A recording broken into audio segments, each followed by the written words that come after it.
अस्सलाम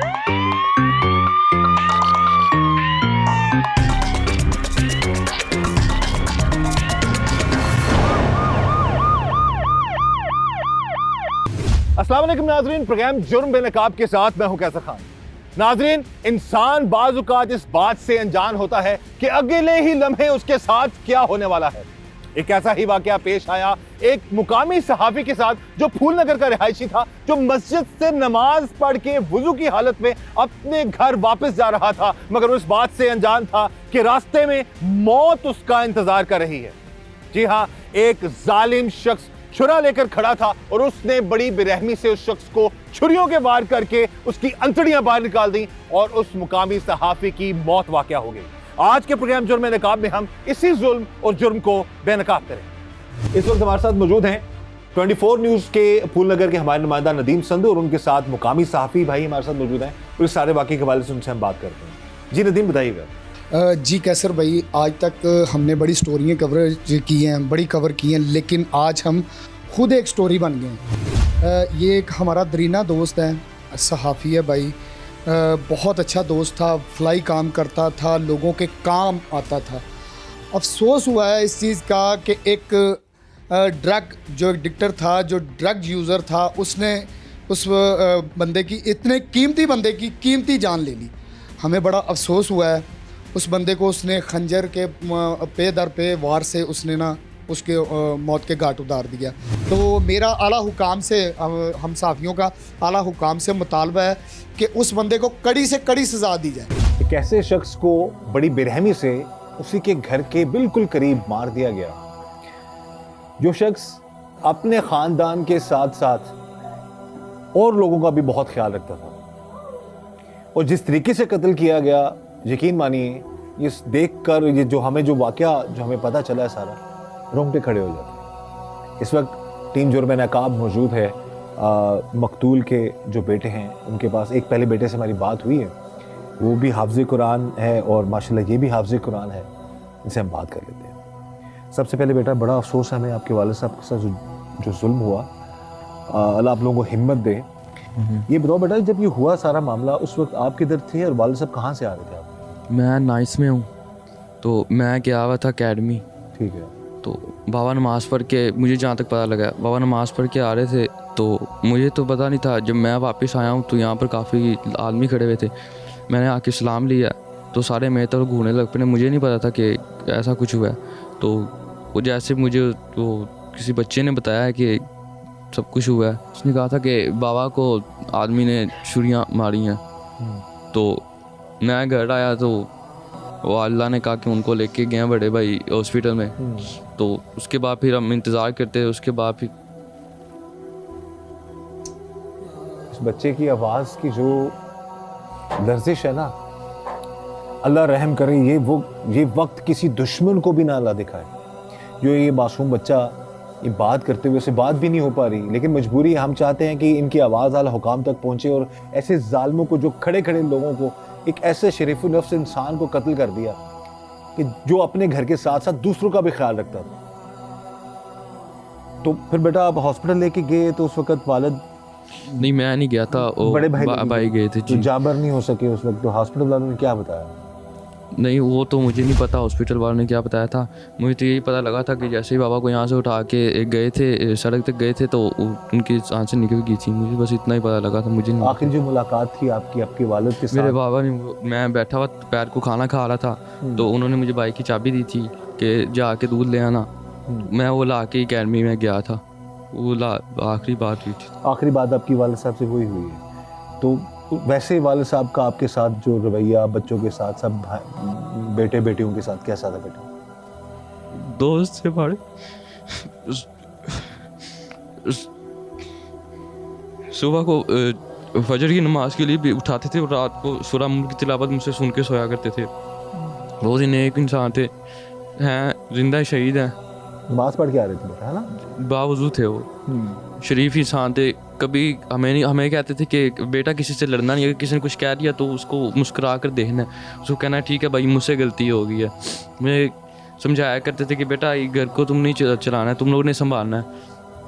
और कहते थे कि मतलब कि ना कभी मतलब एक तो होता है ना इंसानों का इंसान करता है, वो जानवरों का भी एहसास करते थे। जैसे सर्दियाँ होती थी तो पापा ने कहना कि ऊपर दाने रख दो परिंदों को, अगर कहीं दूध लेने जा रहे हैं तो कब्रिस्तान में तुमने कोई जानवरों को रोटियां दे दी जैसे होते हैं।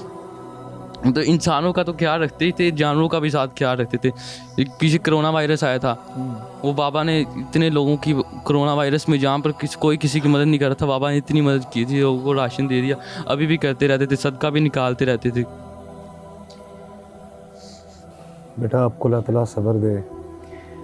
अब इस बेटे के जो आंसू है ना, एक एक आंसू इस बात का गवाह है कि ये इस बच्चे समेत पूरा खानदान किस कर्ब में मुब्तला है। एक ऐसा इंसान जो अपने बीवी बच्चों, अपने खानदान वालों के साथ, अपनी फैमिली के साथ नहायत शफीक था, इंसानों के साथ साथ वो जानवरों का भी बच्चा बता रहा है कि ख्याल रखते थे। और जब ये बच्चे की आखिरी मुलाकात हुई तब तो उसने सोचा भी नहीं होगा कि मैं जब वापस आऊंगा तो इस पर और इसके पूरे खानदान पर क्या क़यामत टूट पड़ी होगी। इस वक्त एनी शाहिदीन हमारे साथ मौजूद है, उनसे हम बात करते हैं कि क्या उन्होंने देखा, किस तरह से कातिल आया और उसने इतना बड़ा जुल्म कर दिया। जी भाई बताइएगा, किस जगह पर जो है कत्ल हुआ था, जो आपके इलाके के मुकामी सहाफ़ी हैं? जमील भाई मगरिब की नमाज़ पढ़ के आ रहे थे, वो बाहर फ्रंट पे मेरा घर है, बाहर हमारी शॉप से, मैं वहाँ पे बैठा था। वो बाहर एक शॉप पे खड़े थे, वहाँ पे उनको कॉल आई है या किसी ने बताया है कि वहाँ पे आपके बच्चे की लड़ाई हो रही है, बिल्कुल अगली साइड पे। जमील भाई वहाँ से गए हैं, लाइट गई हुई थी, हमें वहाँ पे गए हैं, हम भी जग गए हैं। जमील भाई वो जो लड़का उनके बच्चे के साथ लड़ाई कर रहा था उसको वहाँ से लेके आए हैं अपनी बगल में, वो यहाँ आगे उसका घर है, उसके घर तक छोड़ के आए हैं। लड़ाई खत्म कर रही है? लड़ाई खत्म हो गई। उसकी वालदा आई है यहाँ पे, बोल रही है ये लियाकत भाई हैं, ये यहाँ पे जमील भाई के साथ खड़े थे, इधर जमील भाई खड़े थे, यहाँ पे इस जगह पे, बिल्कुल यहाँ पे बता दें कि एग्जैक्ट हम यहाँ पर मौजूद हैं, इस जगह पर कत्ल हुआ है जो छुरियों के वार करके नमाज पढ़ के आ रहे थे मुकामी साफी, और बिल्कुल सामने मेरा कैमरा अगर आपको दिखा सके तो सामने उनका घर है, यानी कि अपने घर की नुक्कड़ पर वो शख्स पहुंचे थे तो यहाँ पर उनको छुरियां मारकर कत्ल कर दिया। और ये एनी शाहिदीन है जो बता रहे हैं। जी भाई जी, और लियाकत भाई के साथ खड़े हैं। मैंने पूछा क्या हुआ, कह रहे बच्चों की लड़ाई हुई है, उसको मैंने दफ़ा कर दिया। मैंने उनको कहा कि जमील भाई ख्याल करना, आपका बेटा भी बाहर ना आए। कहते मैंने उसको मार के भेजा, वो नहीं आएगा। अपने बेटे को समझा, बिल्कुल समझा के भेजा। वो मैं वहाँ से सामने बिल्कुल गया हूँ अपने घर के पास, वो मेरे पास से गुजरा है, मियाँ साजिद जो है वो मेरे पास से गुजरा है। जो कातिल है? बिल्कुल कातिल है। छुरी थी उसके हाथ में? छुरी उसके हाथ में थी, उसने डोल पकड़ा हुआ था और वहाँ से वो बोलता हुआ आ रहा है कि मैं गुजर को मार देना, गुजर को मार देना। अच्छा, मैनू मिल जावे सही। वो मेरे पास से गुजरा, जब उसने ये ललकारा है मैं वहाँ पे रुक गया हूँ, क्योंकि मुझे पता था कि जमील भाई और लियाकत भाई खड़े हुए हैं। मैंने यहाँ वहाँ पे देखता रहा, उसने यहाँ पे ढोल रखा है, उसने फ़ौरन उनको छुरी मार दी उसी वक्त, उसी टाइम। मैं वहाँ से भागा हूँ, जब तक मैं यहाँ पहुँचा हूँ जमील भाई नीचे गिर गए थे। ये लियाकत भाई ने उसको पकड़ा, उसके हाथ से छुरी, और उसको यहाँ पे लटाया, लटा के उसकी छुरी पकड़ी है। उसे कितने बार किए छुरी मुझे उस वक्त? एक ही बार में ख़त्म हो गए थे, दूसरे बार पे तो इन्होंने पकड़ लिया था। यानी कि इतना उसने जोर से वार किया है? जारी बात है, डेफिनेटली उनकी अंतड़ियाँ बाहर आ गई थी मौके पे। यहाँ पे गिरे हैं, यहाँ से बिल्कुल सीधा किया आके घर वालों ने। यहाँ पे हमने उसको पकड़ा तो हमने उसको छोड़ दिया। जैसे ही शोर हुआ पीछे हमने देखा जमील भाई गिरे हुए हैं। यहाँ से मैंने अपनी बाइक गोद पे लिया, बाइक पे बैठा के बाइक लेके गया हूँ। बाहर मेरी गाड़ी खड़ी थी, वहाँ से मकामी हॉस्पिटल लेके गए हैं। उन्होंने कहा जी बस अल्लाह को प्यारे हो गए हैं। ये तो देखिए जमील साहब जो कत्ल हुए हैं वो उस वक्त नमाज पढ़ के वापस आ रहे थे, मगरिब की नमाज पढ़ के आए, और वो जानते इस बात से कि मुझे आगे वो इस तरह जुल्म कर देगा। उनको तो पता ही नहीं था कि रास्ते में मौत ने भी घात लगाई हुई है। अब देखिए नाजरीन, अब ये ऐनी शाहिद हैं जिन्होंने ये सारा मामला देखा और सिर्फ मामला रफा दफा करवाया है, यानी कि अपने बेटे को डांट कर समझा कर घर भेजा है और दूसरे लड़के को उसके घर छोड़ के आए हैं। इस वक्त जी टीम जुर्म नकाब मौजूद है थाना सिटी फूलनगर में, और यहाँ पर हम पुलिस का मौक़िफ़ लेने के लिए आए हैं, जो एक मुकामी सहाफ़ी को उसी के घर के सामने छुरा मारकर उसकी अंतड़ियाँ निकाल देंगे, उसको कत्ल कर दिया गया। मुलज़िम जो है वो गिरफ्तार हो चुका है और हम यहाँ पर मौक़िफ़ लेने के लिए पहुँचे थे, लेकिन यहाँ पर इस वक्त ना तो तफ्तीशी अफसर मौजूद है, ना ही SHO साहब यहाँ पर मौजूद हैं, लेकिन हम कोशिश करेंगे फिर भी जो हमारे जो मुकामी जो यहाँ के नुमाइंदा है वो उनका मौक़िफ़ लेकर जो है अब हम प्रोग्राम में शामिल कर दें। लेकिन जहाँ तक अब तक की इत्तलात हैं, पुलिस का ये मौक़िफ़ सामने आ रहा है जी कि केस की तफ्तीश मेरिट पर की जाएगी और जिसने ये जुल्म किया है उसके खिलाफ कानून के मुताबिक कार्रवाई की जाए। इस वक्त हमारे साथ मौजूद है मकतूल का बेटा जो कि हाफ़िज़ कुरान भी है, और इसी मासूम बेटे ने, हाफ़िज़ कुरान बेटे ने अपने वालिद उनके कत्ल होने के बाद उनका जनाजा भी पढ़ाया। सबसे पहले बच्चे बड़ा अफसोस है जो जुल्म हुआ आपके वालिद साहब के साथ। जी। ये बताओ कि मामला क्या था, क्यों लड़ाई इस हद तक चली गई और मारने वाला कौन था? बस वो लड़ाई थी, भाई की लड़ाई थी थोड़ी सी। छोटा भाई था आपका? जी बड़ा भाई था, बड़ा भाई था। उसके साथ लड़ाई थी, बस इस वजह से। लड़ाई के दौरान उनको कत्ल किया गया या लड़ाई में उन्होंने लड़ाई के लड़ाई बाद। छुड़ाई थी? वैसे उन्होंने छुड़ाया था, उन्होंने कहा बस ठीक है बेटा ना लड़ो, अच्छा, तो बस उसे छुड़ाया था। उसके बाद उसने छुड़ाया, लड़ाई खत्म होगी, जी। सब अपने अपने घर चले गए। घर चले गए सब। अच्छा, तो उस जब आपके वालिद को कत्ल किया गया उस वक्त वो कहाँ पर मौजूद थे? वालिद आपके साहब वालिद नमाज पढ़ के आ रहे थे। नमाज पढ़ के घर आ रहे थे? हाँ जी, अच्छा, तो कहाँ पर उनको कत्ल किया गया? गली के बाहर ही खड़े, अच्छा, घर से नज़दीक थे या दूर थे? नज़दीक। नज़दीक थे। किस तरह मारा? छुरी मारी थी। अच्छा, तो वो कौन था जिससे लड़ाई हुई थी आपके भाई की, जिसको छुड़ाया था उसने मारी छुरी? जी। अच्छा, तो उस वक्त कोई अंदाजा हुआ कि कोई इस तरह को हमला कर सकता है उन पे या कोई इस तरह का मामला? नहीं, आपको कब इतला मिली? मैं जब उनको हॉस्पिटल ले गए ना तब मुझे पता चला कि इस तरह हुआ। वैसे इलाके के लोगों से क्या पता चला कि किस तरीके से मारा गया उन्हें? इलाके के लोगों तो ये बताया कि वो खड़े हुए थे, उनके पास आया और मारा। छुरियाँ मारी हैं? जी। ठीक है बेटा, आप हाफ़िज़ कुरान हो माशाल्लाह। हाँ जी। और अपने वालिद साहब के हवाले से बताओ, वालिद साहब आपके क्या करते थे बेटा? वालिद साहब बहुत अच्छे इंसान थे, ईमानदार थे, कभी लोगों का कोई 1 रुपया भी नहीं उन्होंने खाया। हमारी इतलात के मुताबिक वो यहाँ मुकामी सहाफ़ी थे, हाँ जी। जर्नलिस्ट थे। जी। बाप सर पर हो तो फिर तो औलाद को किसी चीज़ की फ़िक्र नहीं है, और जब बाप को ही ज़ालमाना तरीके से कत्ल कर दिया जाए तो औलाद जो है वो बिखर जाती है। एक ऐसा शख्स जिसकी वो मदद कर रहे थे और आज ही वो चीज़ सामने आई है जी कि वो इस शख्स की भी इमदाद कर रहे थे। ये उनके ख़ानदान का नहीं है, उनको कोई रिश्तेदार नहीं है, लेकिन गैर महसूस तरीके से इस शख्स को जो है इसका ख्याल रख रहे थे। बताइए भाई, आप किस तरह से उन्होंने आपकी मदद की और इतने बड़ा उनके साथ जो वाक़या हो गया इस पर आप क्या कहेंगे? जी अस्सलाम वालेकुम। मैं ना तकरीबन कोई 5 साल पहले ना ਮੇਰੇ ਵਾਲਿਦ ਨਾ ਪੱਠੇ ਤੇ ਨੌਕਰੀ ਕਰਦੇ ਸਨ। ਉਹਨਾਂ ਨੂੰ ਨਾ ਮਸਲਾ ਸੀ ਸਾਹ ਦਾ ਤੇ ਹਾਜ ਸਾਹਿਬ ਨੇ ਨਾ 70000 ਰੁਪਏ ਦੇ ਕੇ ਉਹਨਾਂ ਨੂੰ ਉੱਥੋਂ ਛੁਡਵਾ ਲਿਆ। ਬਾਅਦ ਤੇ ਦਮਾ ਵੱਧਦਾ ਗਿਆ, ਸਾਹ ਦਾ ਮਸਲਾ ਹੋ ਗਿਆ। ਤਕਰੀਬਨ 4-5 ਸਾਲ ਮੇਰੇ ਵਾਲਿਦ ਸਾਹਿਬ ਦਾ ਉਹਨਾਂ ਨੇ ਇਲਾਜ ਕਰਵਾਇਆ। ਉਸ ਤੋਂ ਬਾਅਦ ਮੈਂ ਮਜ਼ਦੂਰੀ ਕਰਦਾ ਸੀ, ਮੈਂ ਡਿੱਗ ਪਿਆ, ਮੈਨੂੰ ਪਹਿਲੇ ਮੋਹਰਿਆਂ ਦਾ ਮਸਲਾ ਹੋ ਗਿਆ। ਫਿਰ ਮੈਂ ਮੋਟਰਸਾਈਕਲ ਤੇ ਜਾ ਰਿਹਾ ਸੀ, ਖੜਾ ਹੋ ਕੇ ਸਾਈਡ ਤੇ ਖੜਾ ਸੀ, ਹਾਈ ਸਾਹਿਬ ਦਾ ਕੋਈ ਕੰਮ ਜਾ ਰਿਹਾ ਸੀ, ਮੇਰੇ ਵਿੱਚ ਆ ਕੇ ਮੋਟਰਸਾਈਕਲ ਤੇ ਕੋਈ ਵੱਜਿਆ, ਮੇਰੀ ਲੱਤ ਟੁੱਟ ਗਈ। ਮੇਰੇ ਤਕਰੀਬਨ 7-8 ਆਪਰੇਸ਼ਨ ਹੋਏ ਨੇ। ਇਸ ਟਾਈਮ ਮੇਰੀ ਤਕਰੀਬਨ 2.5-3 ਇੰਚ ਲੱਤ ਛੋਟੀ ਹੈ, ਠੀਕ ਹੈ। ਉਸ ਤੋਂ ਬਾਅਦ ਮੈਨੂੰ ਚੋਟ ਲੱਗ ਗਈ, ਮੈਂ ਘਰ ਪੈ ਗਿਆ। ਮੇਰੇ ਨਾਲ ਜਿੰਨੀ ਅੱਲਾਹ ਪਾਕ ਉਹਨਾਂ ਨੂੰ ਤੌਫੀਕ ਦਿੰਦਾ ਸੀ, ਮੇਰੇ ਨਾਲ ਇੰਤਹਾਈ ਅੱਛਾ ਸਲੂਕ ਤਾਵਨ ਕਰਦੇ ਸਨ। ਮੈਂ ਇੱਕ ਵਾਲਿਦ ਸਾਹਿਬ ਮੇਰੇ 5.5 ਮਹੀਨੇ ਹੋ ਗਏ ਨੇ, ਫੌਤ ਹੋ ਗਏ ਨੇ। ਉਹਨਾਂ ਦਾ ਸਾਰੀ ਕਫਾਲਤ ਉਹਨਾਂ ਨੇ ਕੀਤੀ, ਖਾਣੇ ਦੀ ਸਾਰਾ ਕੁਝ ਕੀਤਾ। ਕਿਸੇ ਨੂੰ ਇਸ ਚੀਜ਼ ਦਾ ਨਹੀਂ ਪਤਾ, किसी ने नहीं पता? नहीं पता। देखता उनको तो पता लगे है। अब ये देखें जी, इसका कोई रिश्ता नहीं है उनसे, कोई खूनी रिश्ता नहीं है। मैं घर च लेटिया होया सी, मैं कुछ नहीं कर सकदा। ਮੈਨੂੰ ਲੱਗਦਾ ਮੋਰੇ ਦਾ ਮਸਲਾ, ਮੇਰੀ ਲੱਤ ਟੁੱਟ ਗਈ ਹੈ, ਛੋਟੀ ਹੋ ਗਈ। ਮੇਰੇ ਇੱਕ ਹੋਰ ਗੱਲ, ਮੇਰੇ ਦਿਲ ਦੇ ਸਟੱਡ ਪਏ ਹੋਏ ਨੇ, ਸ਼ਾਇਦ ਉਹਨਾਂ ਦੇ ਕਿਸੇ ਦੋਸਤਾਂ ਨੂੰ ਨਾ ਪਤਾ ਹੋਵੇ। ਇਕੱਲੇ ਗਏ ਮੇਰੇ ਨਾਲ, ਠੀਕ ਹੈ, ਮੇਰੇ ਦਿਲ ਦੇ ਸਟੱਡ ਚੇਂਜ ਹੋਏ ਨੇ। ਫਿਰ ਮੇਰੀ ਲੱਤ ਟੁੱਟ ਗਈ, ਫਾਲਜ ਪੈ ਗਿਆ ਮੇਰੇ ਤੱਕ ਬੜਾ, ਯਾਨੀ ਕਿ ਫਿਰ ਮੇਰਾ ਮਕਾਨ ਕਿਰਾਏ ਦਾ 2 ਮੇਰੀਆਂ ਸਿਸਟਰਾਂ ਨੇ, ਉਹਨਾਂ ਨੂੰ ਹਿਫਜ਼ ਮੁਕੰਮਲ हिफ्ज़ करवाया? ਹਾਂਜੀ। ਇੱਕ ਸਿਸਟਰ ਦੀ ਸ਼ਾਦੀ ਕੀਤੀ ਹੈ ਚੰਦ ਮਹੀਨੇ ਪਹਿਲੇ। ਮੈਨੂੰ ਕਹਿ ਰਹੇ ਸੀ ਅਜ਼ੀਮ ਭਾਈ ਇਨਸ਼ਾਅੱਲਾ ਤਾਲਾ ਆਪਾਂ ਨਾ ਚੰਦ ਦਿਨ ਪਹਿਲੇ ਦੀ ਗੱਲ ਦੱਸ ਰਿਹਾ।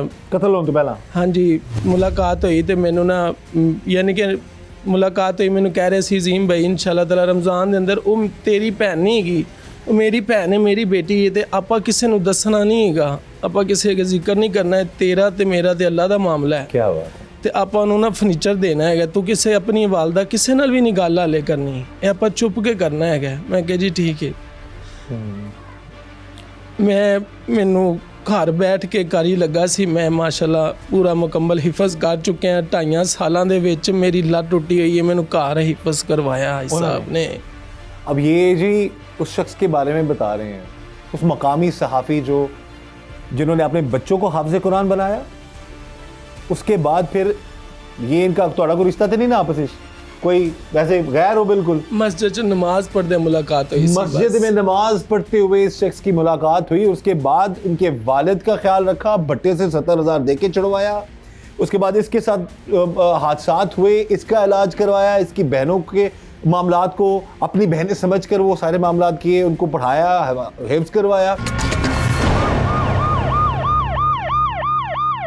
उस दिन कोई ऐसे पूरे दिन में कोई ऐसी बात, कोई ऐसा मैसेज उन्होंने दिया हो कि जो आपको बेटा याद हो? नहीं, मैसेज तो कोई नहीं दिया। सुबह के वक्त जब मैं जा रहा था दूध लेने तो उन्होंने कहा था कि अकेले तुम जाओ, मैं यहाँ पर वो करने। वो सुबह सुबह जाया करते थे, नवीद अंकल उनके बहुत अच्छे दोस्त करीबी, हमारे अंकल भी हैं, हमारे बड़े भी हैं, तो इनके साथ ही वो जा रहे थे, दूध लेके आए। उन्होंने कहा शाबाश दे के मेरे कहा तुम घर जाओ। उसके बाद फिर दोस्ती थी आपकी उनसे, है ना? सुबह बाप का रिश्ता तो था ही, लेकिन दोस्ती भी बहुत थी आपकी।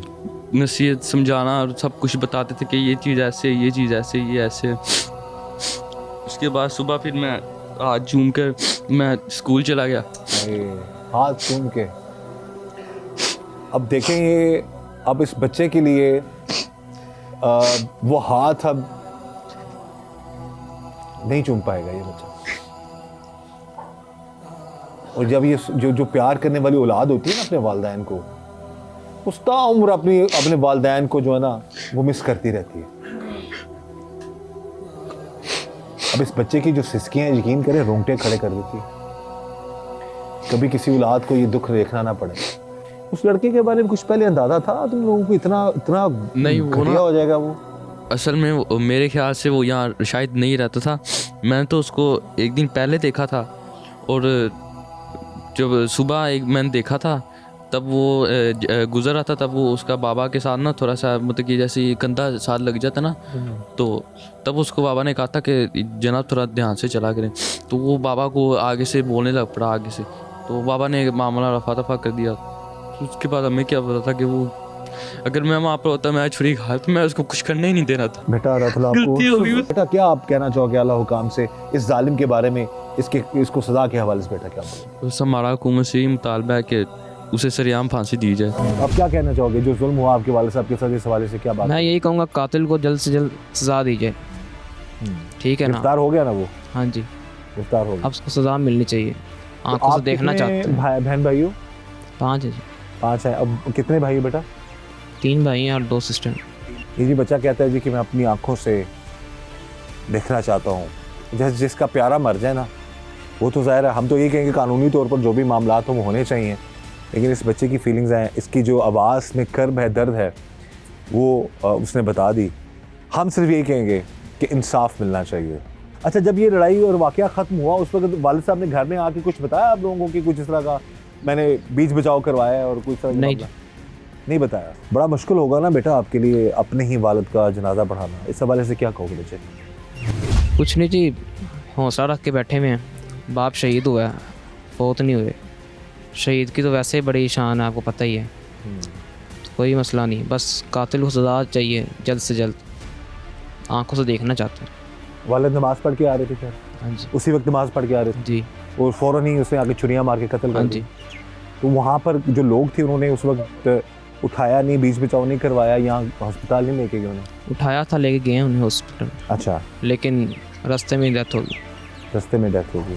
उस लड़के के हवाले से बताएंगे, वो क्या है, क्या करता है, क्यों इस हद तक चला गया? पहले भी कोई इस तरह की लड़ाइयाँ करता है वो गली मोहल्लों में? नहीं सुना नहीं मैंने, मुझे नहीं पता उसका नाम। और नशाई है, आइस पीता है। क्या? आइस पीता है। और यकीनन ये आइस के नशे में ही होगा, तो उस वक्त उसने इतना बड़ा जुल्म किया। जी यही। तो सर जी हमारे साथ मौजूद हैं जो मकतूल हैं, उनके ब्रदर इन लॉ हैं, उनसे हम बात करते हैं। सबसे पहले जी हमें बड़ा अफसोस है इस सारे वाक़े के हवाले से। आप ज़रा बताइएगा अपने भाई के हवाले से जो जिनको इतना जालिमाना तरीके से कत्ल कर दिया। असल में एक तो मेरे कज़न ब्रदर हैं, वो मेरे ब्रदर इन लॉ भी। अच्छा। और दूसरी बात ये है कि हमारा तो वैसे ही एज एन कज़न्स अपना एक बहुत अच्छा वक्त गुजरा है, और जिस तरह वो अपने बच्चों के साथ फ्रेंडली थे, इसी तरह वो हमारे साथ भी बहुत फ्रेंडली थे। हालांकि एज गैप होने के बावजूद भी, लेकिन जो हमारा आपस में बातचीत करना वो बिल्कुल दोस्तों की तरह था।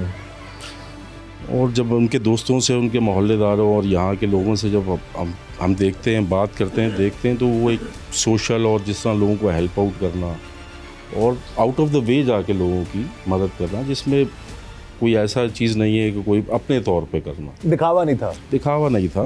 तो बहुत सी चीज़ें ऐसी हमें पता लगी कि जो सुन के इंसान को ताज्जुब होता है, बहुत से ऐसे काम वो किया जो आपको भी नहीं था पता। बिल्कुल ऑब्वियसली मेरे ख्याल से शायद हो सकता है उनके फ्रेंड्स को भी ना मालूम हो, जो उनके करीबी दोस्त या अहबाब हैं उनको भी शायद आज पता चले हों या कल पता चले हों।